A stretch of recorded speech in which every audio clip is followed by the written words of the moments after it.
वबरकातुहू। मोहतरम सामीईन व नाज़रीन, उम्मीद करता हूँ आप बिल्कुल खैर वाफ़ियत के साथ होंगे। मैं अभी अल्हम्दुलिल्लाह आपके सामने बिल्कुल खैर वाफ़ियत के साथ हूँ। तो सामीईन, आज मैं आया हुआ हूँ लासी गोट का इलाका है, अयूब गोट की तरफ। तो मेरे एक दोस्त हैं भाई मोहम्मद अकरम साहब, उन्होंने एक रेड एप्पल के नाम से एक बेकरी का इफ्तिताह किया है और मैं आपको माशाल्लाह उस बेकरी का जो है ना पूरा अंदर का इंशाल्लाह नक्शा सीन वगैरह दिखाऊंगा किस तरीके के साथ। बहुत ही खूबसूरत, बहुत ही प्यारी, अपने इलाके के एतबार से मैं ये कह सकता हूँ कि सबसे अच्छी बेकरी है। तो चले मैं आपको अभी उनसे, उनके जो ऑनर हैं भाई अकरम साहब, मैं उनसे मुलाकात कराता हूँ। फिर उसके बाद जो है ना मैं आपको पूरी बेकरी का वो विज़िट कराता हूँ।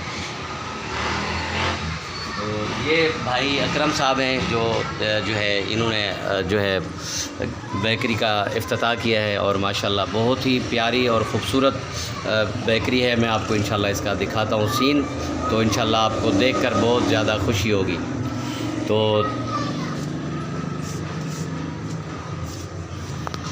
अस्सलाम वालेकुम रहमतुल्लाह। अकरम भाई कैसे हैं आप? ठीक ठाक हैं? ये ठीक ठाक है।